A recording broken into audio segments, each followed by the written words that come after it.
Okay, we'll go. Welcome to another edition of Hardcore Wrestling 101. Hey guys, it's Hardcore Christopher.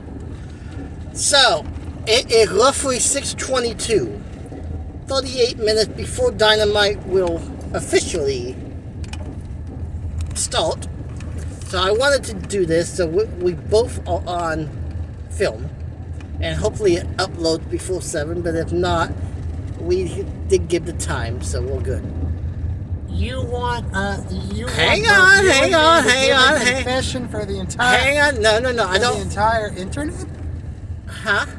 You're gonna ask a question. I am gonna ask you a question that is gonna be on film, and it will be all over the globe at some point. They might find it. So, is CM Punk there? Is CM Punk not? Is it a walk? Or is it a shoot? Or is it flat out real?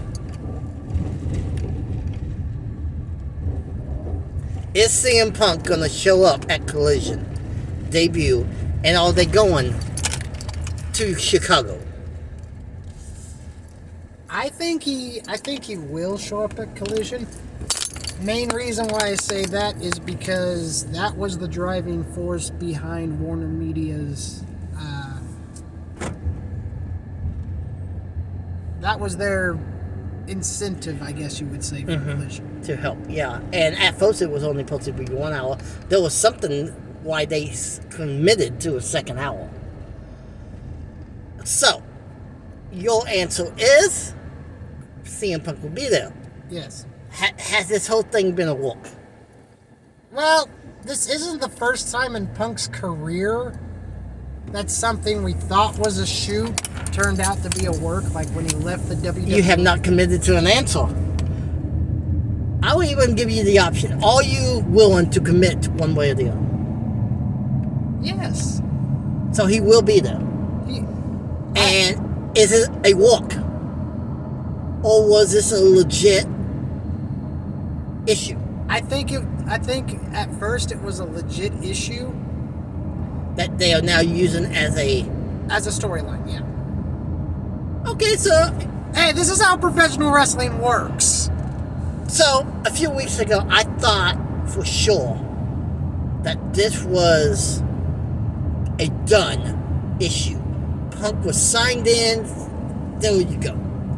Then a few weeks ago, the internet breaks again, so to speak. And it seems like we're going back and forth, which has me on the fence whether or not it's a legit issue or a walk. Well, Punk wants... So, hold on. I will go on record to say I believe, like you, that CM Punk will be in Chicago on June 17th. Because without that, they will be going to Daly's place. So that's going to be a key behind this announcement tonight. Is Punk in or is he out? If he's in, Chicago. If he's out, Daly's place. That's just the way everything is being rumored to play out. So, doesn't Punk want Steel back in the company? He does, and that's where the issue is being at. He bit a competitor. Which is why AEW don't want him back. But Punk has always been loyal to who he considers his guys. Punk has been loyal to a fault, and you can't discredit that on the guy. You can discredit a lot that he does, but you got to give the guy that. He is a very loyal guy. If you get Punk's loyalty, you got a lot. But, so, I think the announcement tonight is that CM Punk will return June 17th, and they will return to Chicago. Okay, there, I said it. Doesn't mean I believe what I just said, but I said it. It's on record. Part 2. Is this a walk? Or is this a bona fide shoot? It's not the... I cannot commit either way. And I Well, I was going to say that. I gave you that option and you went with it. Because it going back and forth, back and forth, back and forth. One day it looks like a shoot, the next day it looks like a walk, one day it looks like a shoot. Well, we know the media scrum brawl was definitely a shoot. Or was it? They knew Punk was injured. It's a way to let him off. Double. Why they would punish the Elite unless the Elite went to Tony and go, look, we know he's going to be out for 8 months. Why don't we do this? And they did get the title right back when they got back in. After they won the best of 7. Yes. Of course, they didn't keep them long, but they did get the belts back. And they had a, 6-8 week run with them? Yeah. Of course, in AEW terms, it's very short. So, forget it, I'm going to commit. I think it's a walk. There, it's out of my mouth. I can't take it back. Okay. Next, do you think the TNT title has been buried? I see so many people complaining that the title is being hot potatoed. Do you think the TNT title is buried? And I will tell you why I think it's not. I didn't realize that there was a heated discussion about Oh yes. To the point JD goes, I don't even care about the TNT title no more. And there's a lot of people that agree with him. Well, I disagree. Well, in order to answer this question right, let's go down the line of TNT champions. Well, just this year alone, we've had several already, which is why people are complaining. I'm talking from the inception of the title. Didn't Cody win it first? Yes. And then Cody dropped it. To Sammy. Then Cody got it back. Yes. Then Cody dropped it to the late Brody Lee. Then Cody took it back after we found out Brody was sick and shortly after we lost him. Yeah. And then Cody dropped it again. But who did he drop it to that second time? Or that last time? Was it Sammy? I want to say it was Scorpio. Yes. No. Scorpio took it from... Maybe it was Sammy, and Sammy dropped it to Scorpio. Because I know Sky held it. Forever, what's felt like forever. And, well, so let's just go. And then Darby had it a couple times. Miro had it once. Which, by the way, we haven't seen Miro on TV. He returning to Collision. That was one of the two that was announced. Same way with Thunder Rosa. So yeah, we've had a lot of champions since that title debut. Now, answer the question. Is that title buried, in your opinion? I don't see how you could see it as buried. So, I mean, yes, they're hot potatoing, but no one complained when the Usos and New Day were winning the titles back and forth. My thing is this. The TNT title is just a AEW version of a television championship. Television champion is the workhorse division of any company. That belt is defended more than any other championships. And honestly, these matches are not bad matches. So how... And I enjoy JD. I really do. I don't enjoy his colorful language. Well, we can both agree about it. I enjoy Angle. Again, I enjoy. But I do not see that title being buried. For the simple fact, it basically like what the... It's basically what the Intercontinental Championship was. It's basically what the TV title was meant to be in the early 80s. And then again in the 90s. Oh, you had to have... I forgot the WCW. When they bought the NWA, the titles went with it. You have to have... A lot of times you go through several champions before you get someone that gets a link ring. Dusty had a short run.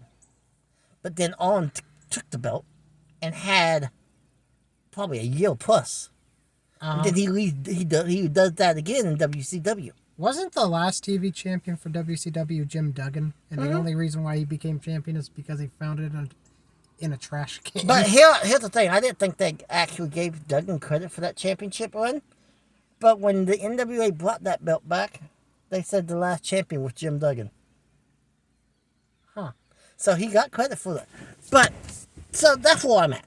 That title is not buried. It's just, when they find someone they really, really want to focus on, that you're going to see a very long title reign. And we may be in the midst of it now, with On being his new manager. I mean, this is the best. Yes, it's his third run, but still. This is second run. This is the best comparison I can give it.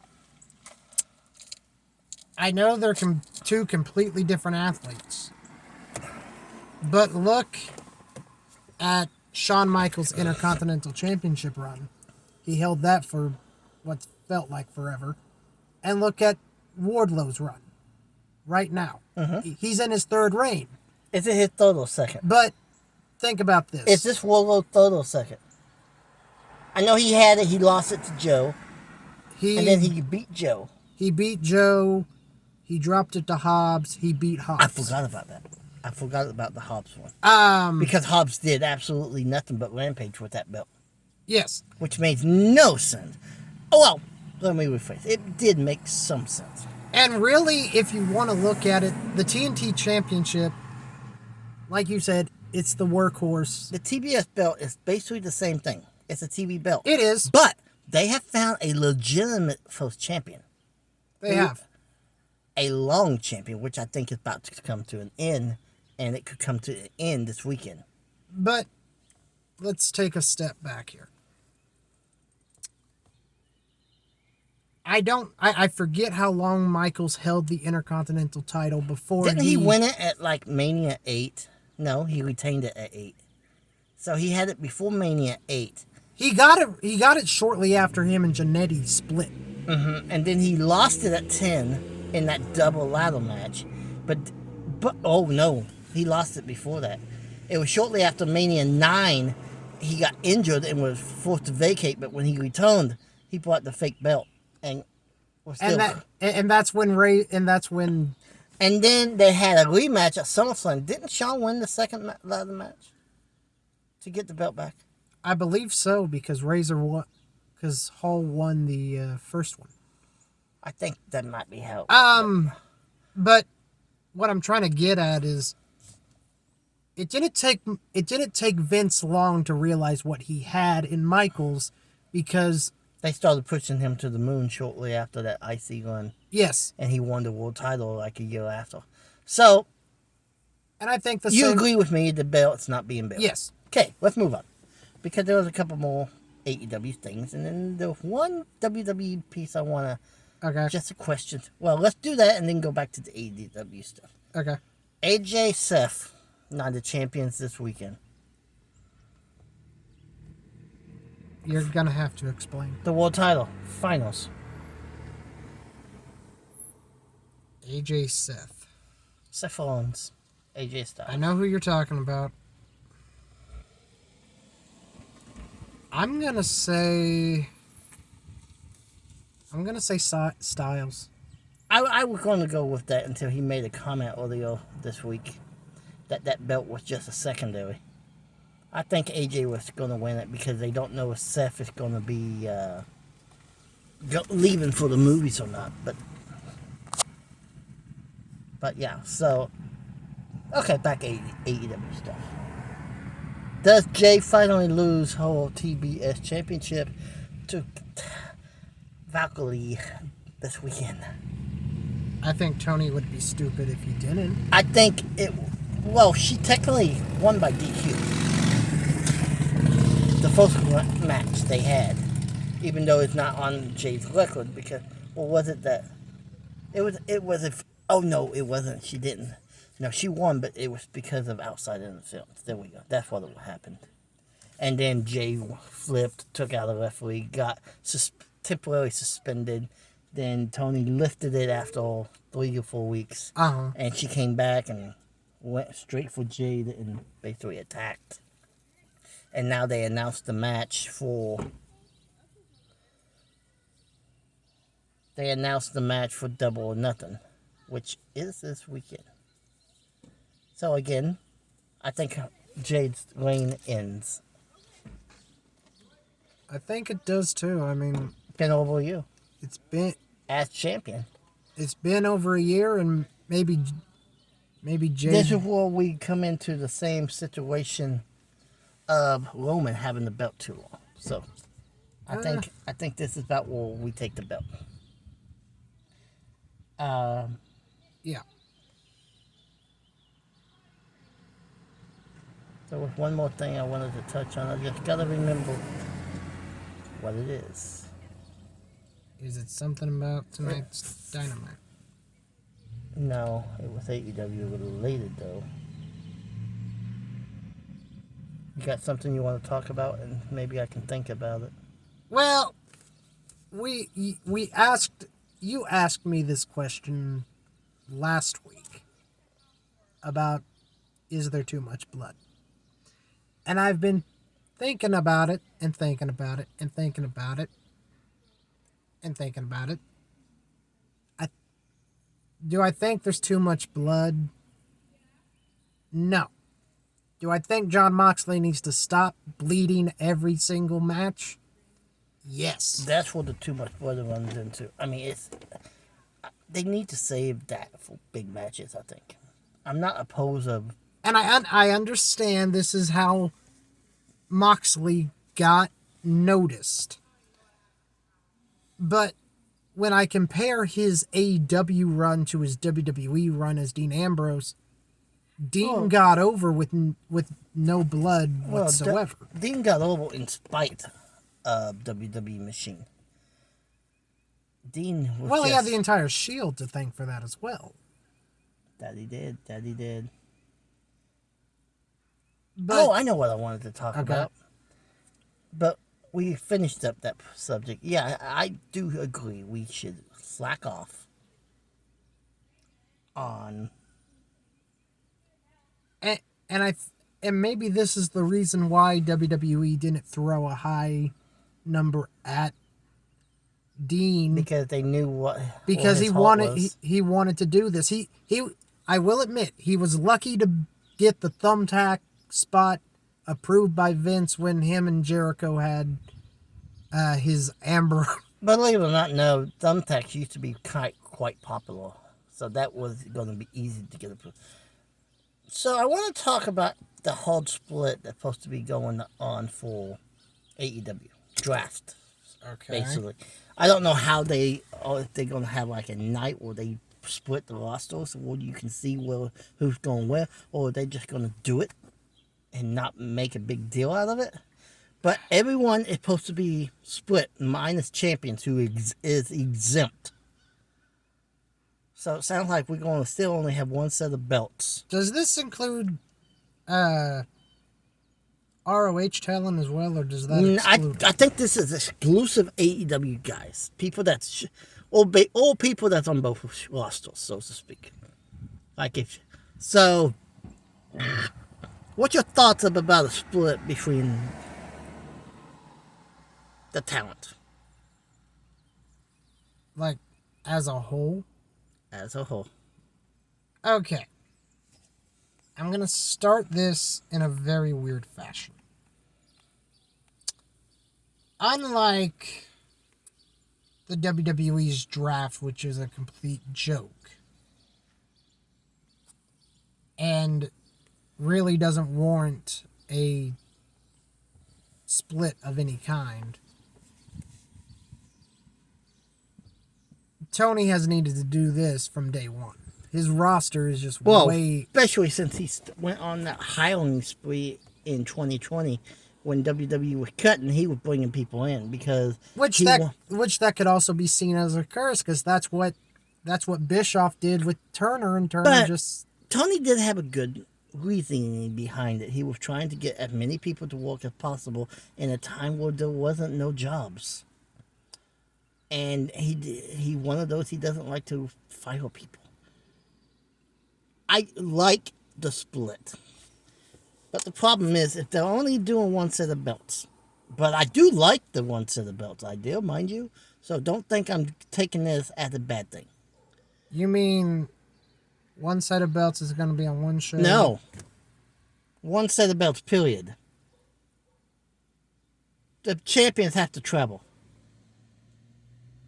Well, it's not the first time we've had a traveling champion. But the idea behind this was that the split was happening, even though I think it's just nonsense. This isn't why they're doing it, to keep certain talent away from certain people.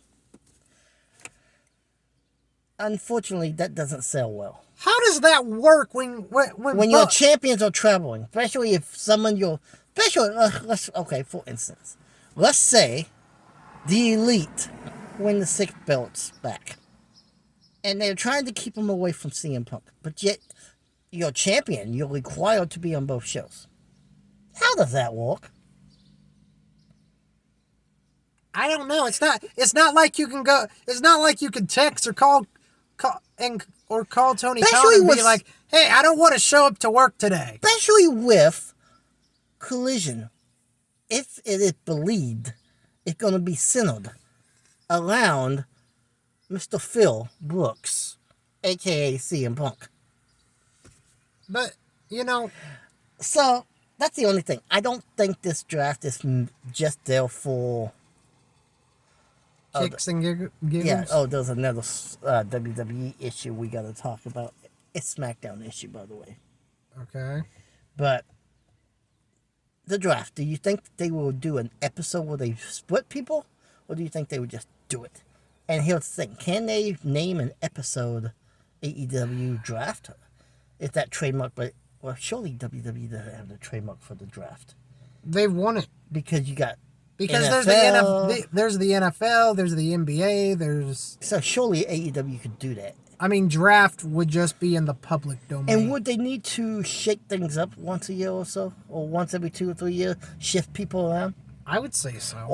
Or could they just do it as a champion drops a belt, then Tony puts him on the show, and then every time a new champion is crowned, he can decide where that old champion goes. I like that idea. I do too. Nick Khan, SmackDown. I have no idea where you're going to go with this. 3 hours.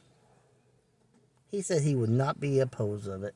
And he's actually in conversation with higher up in WWE to try to make it happen. I think that would be... A 3-hour SmackDown along with a 3-hour Raw. That would be the worst mistake they would ever make. You already see the downgrade that Raw has because of... Now, specials, I'm okay with. Every now and then, maybe one or 2 times a year. Specials. But weekly? What the point of having your premium live events or pay-per-views is what they used to be known as? Uh-huh. If you're going to do 3 hours to begin with each week? I'm going to say this.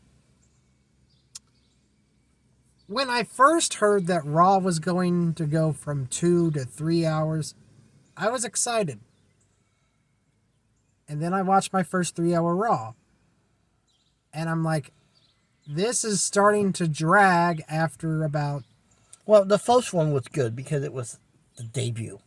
But after that, it got to the point, it's like, didn't we just see this match last week? Oh, didn't we just see that last night on Extreme Rules? Now, like 3 hours of...